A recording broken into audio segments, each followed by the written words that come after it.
నాకు ఇచ్చినటువంటి మాట, ధ్యానించడానికి ఇచ్చినటువంటి మాట, యేసు సిలువలో పలికిన 3వ మాట ఏంటి అంటే, యేసు తన తల్లియు తను ప్రేమించిన శిష్యును దగ్గర నిలిచి ఉండుట చూచి, అమ్మ ఇదిగో నీ కుమారుడు అని తన తల్లితో చెప్పాను. తరువాత శిష్యుని చూచి, ఇదిగో నీ తల్లి అని చెప్పాను. ఆ గడియ నుండి ఆ శిష్యుడు ఆమెను తన ఇంట చేర్చుకునెను.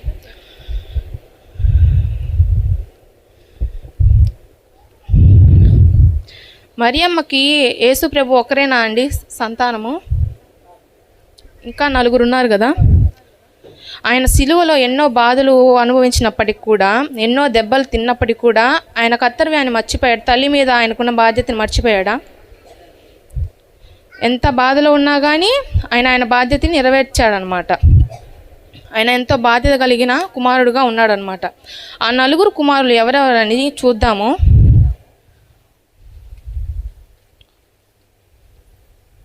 మత్తయి 13:55-56 చదవండి. ఎవరెవరండి? యాకోబు, యోసేపు, సీమోను, యూదయాను. 4 కుమారులు ఉన్నారు.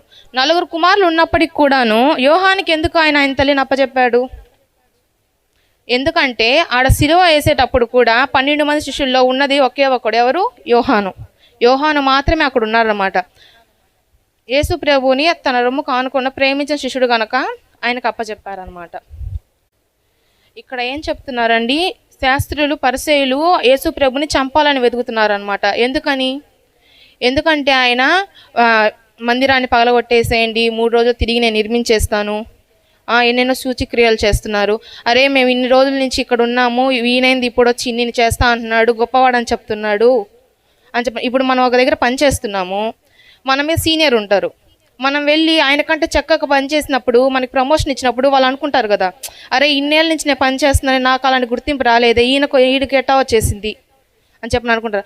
అదే ఇదితో వాళ్ళు ఆయన చంపాలని చెప్పని చూస్తున్నారు అనమాట. ఇంటికి వాళ్ళ సోదరులు వెళ్ళినప్పుడు అనమాట, ఇంటి నిండా జనులు ఉన్నారనమాట. జనులు ఉన్నప్పుడు వాళ్ళకి తినడానికి కూడా లేదన్నమాట. ఈ యేసు ప్రభు వారు చెప్పే సువార్త బయట ఉన్న వాళ్ళందరికీ నచ్చుతుంది, ఇంట్లో ఉన్న వీళ్ళకి మాత్రం నచ్చట్లేదు. కనీసము ఆయన మీద నమ్మకం కూడా లేదనమాట. చదవండి, మార్కు సువార్త 3వ అధ్యాయం 22 చదువుదాం. ఏం చెప్తున్నారు? ఆయన మతి చెలించిపోయిందంట. అంటే ఇప్పుడు మంచి చెప్తే మనం కూడా ఇప్పుడు ఉన్న వాళ్ళు అందరూ పిచ్చోడు, ఈడు ఇంత మంచిగా ఉన్నాడు అనుకుంటాం కదా.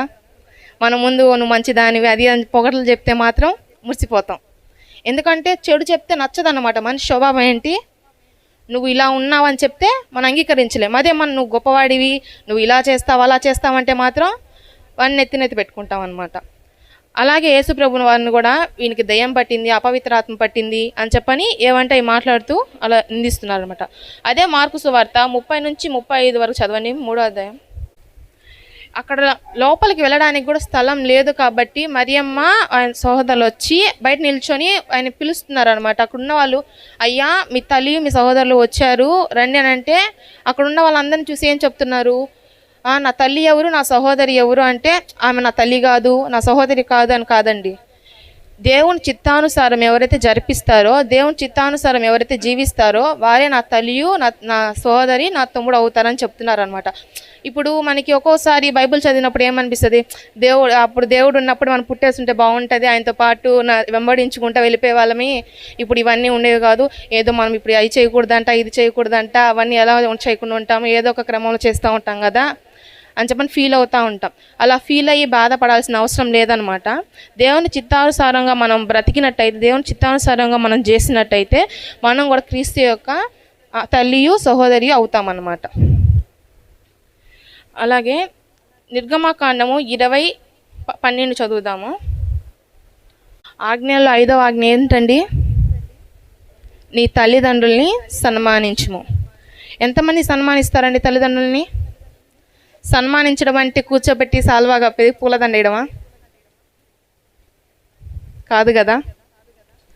ఎన్నో రకాలుగా బాధ పెట్టే ఉంటాం కదా తల్లిదండ్రుల్ని. చిన్న వాటిల్లోనే ఈ గేమ్ ఆడొద్దురా అంటే ఆ గేమే ఆడడం, అల్లి అక్కడ ఆడొద్దురా ఇక్కడ ఆడొద్దురా అంటే అవే ఆడడం. చాలా బాధించుంటాం కదా తల్లిదండ్రుల్ని. ఎప్పుడైనా సారీ చెప్పాలనుకున్నారా ఇక్కడున్న చిన్నపిల్లలు ఎవరైనా? చెప్పారా ఎప్పుడైనా? అనిపించదు అనమాట. అమ్మే కదా ఏముందిలే ఏమనుకుంటుంది, పట్టించుకోదులే. ఎన్ని చీచా అన్నా కానీ మళ్ళీ తిరిగి పొద్దున్నే మన పనులన్నీ చేసి మన క్యారేజ్ కట్టి మనం రెడీ చేసి కాలేజీకి పంపిస్తుంది, స్కూల్కి పంపిస్తుంది. ఇప్పుడు నాతో పాటు కలిసి చెప్తారా మీ అమ్మకి సారీ? చెప్పండి అమ్మా సారీ.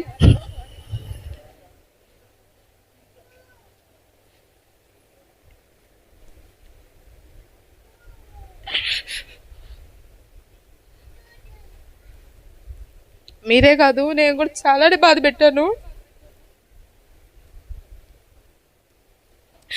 ఎప్పుడు అసలు మాట వినేదాన్నే కాదు, అసలు అనుకోలేదు నేను చెప్తానని కూడా. చాలా వెతికాను ఏమేమి చెప్పాలి ఏం చెప్పాలి, అసలు అర్థం కాలేదనమాట.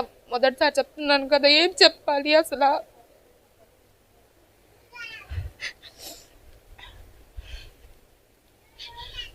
ఇది నేను ప్రాక్టీస్ చేస్తూ ఉన్నాను అనమాట. చెప్పాలి ఇట్లా మంచిగా చెప్పాలి అని అనుకున్నప్పుడు అప్పుడు దేవుడు నాతో మాట్లాడనమాట.